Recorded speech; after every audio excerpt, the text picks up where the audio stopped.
목성, 하루의 길이가 10시간밖에 안 되는 우리 태양계에서 가장 빠르게 회전하는 행성이죠. 우리 태양계에서 가장 큰 행성이고요.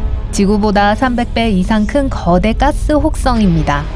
목성에는 사실 가스인 먼지고리와 표면을 가로지르는 다채로운 띠를 갖고 있어요. 그리고 모두가 다 아는 대적점이 있습니다. 특징적인 맹렬한 폭풍, 거대한 허리케인이자 우리 지구의 2~3배 넓이죠. 이 폭풍은 엄청나게 깊고 목성의 대기권으로 480km까지 갑니다.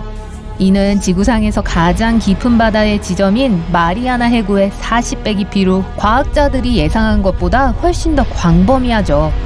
연구자들은 이미 수백 년 동안 대적점을 추적해오고 있어요. 이 폭풍은 목성의 남반구에서 돌고 있는데요. 이 거대한 회선 폭풍의 중심에는 바람이 비교적 잔잔해요. 가장자리는 풍속이 최대 시속 680km까지 올라가지만요. 이건 지구상에서 가장 강력한 허리케인보다 2배 이상 빠른 거예요. 시속 280km죠. 지구에 허리케인이 생기면 처음에는 난폭했다가 결국엔 점점 느려지기 시작해요. 단단한 땅에 닿으면 마침내 흩어져요. 목성에는 70km의 깊이의 하늘이 있어요. 거기엔 구름층이 있고 그 밑엔 과학자들이 믿는 바로는 액체 수소로 이루어진 바다가 있어요. 행성의 핵은 원래 그 바다 바로 아래에 있어야 하는데 아직 정확히 뭘로 만들어졌는지 확신하지 못합니다. 우리가 아는 한 목성은 가스 세계이기 때문에 폭풍을 막아줄 단단한 땅이 없어요. 그래서 점은 계속해서 폭풍을 일으키고 있는 거죠. 과학자들은 폭풍이 계속해서 크기를 바꾸고 있다는 걸 알게 되었어요. 1850년 자료와 비교하면 지금은 줄어들고 있어요. 대적점은 예전에는 지구의 3배 크기였어요. 마지막으로 커진 지가 오래되었습니다. 이 폭풍이 줄어들면서 폭풍은 점점 더 높아지고 있고 아마도 화학 반응 때문에 이제는 강렬한 오렌지색으로 변했어요. 폭풍의 밑바닥에서 새로운 물질이 올라오거든요. 대적점은 계속 줄어들어 결국 10년에서 20년 안에 사라질 수 있어요. 하지만 만약 대적점이 완전 없어지면 목성의 다른 어딘가에서 또 다른 유사한 폭풍이 나타날 수 있습니다. 이 폭풍은 매우 깊어 보일 순 있지만 여전히 주변에서 분노하고 있는 거대한 바람의 분출보다 더 얕고 폭풍에 더 많은 동력을 공급하고 있습니다. 목성의 바람띠는 목성의 구름 꼭대기 아래 3200km 깊이까지 내려가요. 목성은 일반적으로 대기 위쪽과 아래쪽에 미친 듯이 바람이 부는 걸로 알려져 있어요. 가운데 부분을 성층권이라고 하는데 우린 거기서 무슨 일이 벌어지고 있는지 몰랐어요. 과학자들은 보통 구름을 관찰함으로써 풍력을 측정하는데 성층권에는 구름이 없거든요. 하지만 1994년 혜성이 목성과 충돌했을 때 과학자들은 혜성 구조와 구성 그리고 목성에 미치는 영향을 연구할 기회를 얻었어요. 그들은 성층권에서 시속 1450km의 강풍을 발견했죠. 우리 태양계의 목성만 기상천외한 날씨를 가진 게 아니에요. 화성에는 8개의 행성 중에 가장 큰 먼지 폭풍이 있어요. 그런 폭풍이 무섭게 몰아칠 때 행성 전체에 몇 달 동안 지속되는 담요를 만드는 것 같습니다. 화성의 모래폭풍이 왜 이렇게 큰지 설명하는 한 이론에 의하면 공기에 떠있는 먼지 입자들이 햇빛을 흡수하고 행성의 대기를 따뜻하게 하고 있다고 해요. 그렇게 따뜻한 공기주머니를 생성하죠. 그리고 더 차가운 지역으로 흘러가 바람을 발생시킵니다. 이 바람이 땅에서 먼지를 끌어올리고 대기를 따뜻하게 하고 바람을 더 강하게 만들어 더 많은 먼지를 일으키죠. 화성에는 대기가 보통 매우 얇아요. 대부분 이산화탄소로 구성되어 있고 화성 대기에 있는 가스의 부피는 우리 지구의 1% 미만이에요. 하지만 화성은 오늘날보다 훨씬 더 습하고 따뜻했어요. 그러니까 오래전에 이곳의 대기는 훨씬 더 두꺼웠다는 뜻이죠. 그렇게 강력한 온실 효과를 만들어냈고 햇빛을 가두었습니다. 화성에는 꽤 강한 자기장이 있었어요. 지구처럼 화성의 자기장은 화성 핵에 있는 녹은 금속의 흐름에 의해 만들어졌죠. 하지만 우리 행성과 달리 화성 내부는 자기장을 끌 만큼 충분히 차가워졌어요. 이게 없으면 화성은 태양풍으로부터 보호를 받지 못합니다. 태양풍은 우리 태양에서 흘러나오는 강력한 입자 흐름이에요. 태양풍이 화성의 대부분의 대기를 벗겨내는 데는 수억 년밖에 안 걸렸어요. 우주적인 측면으로 보면 그리 많은 시간은 아니죠.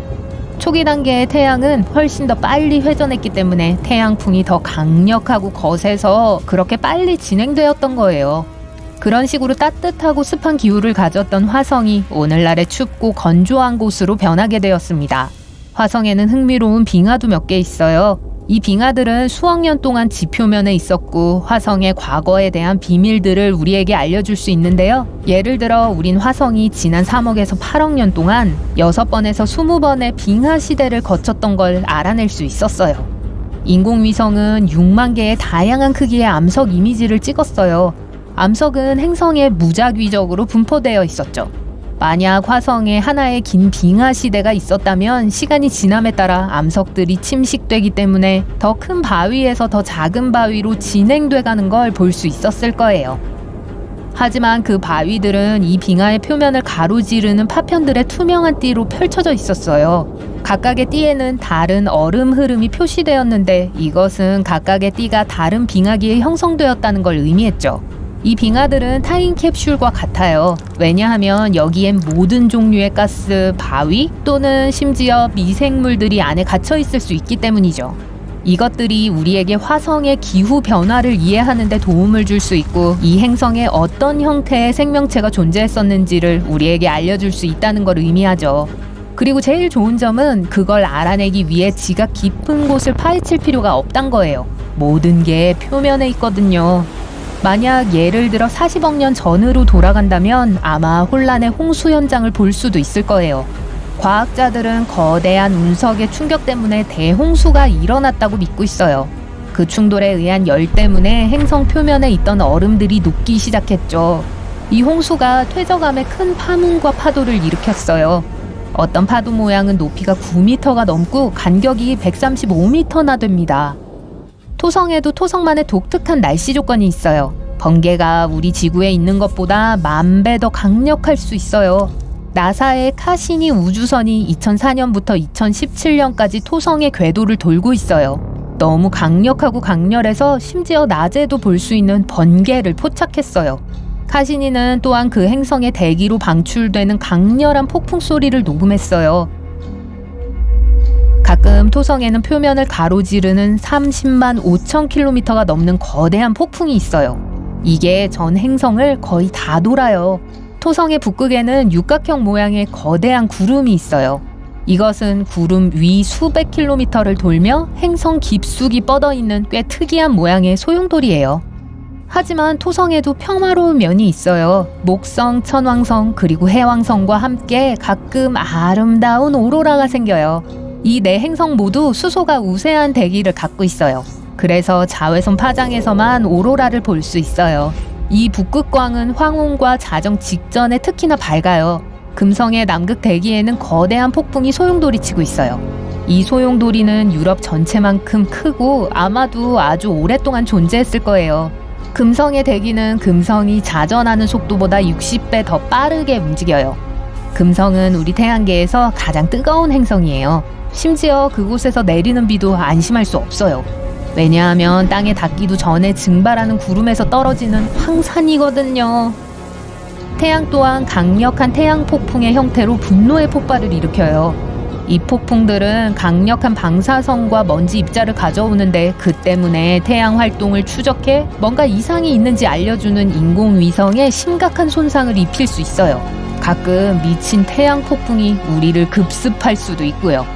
약 160년 전 강력한 태양 표면의 폭발이 전 세계 통신에 심각한 문제를 일으켰어요.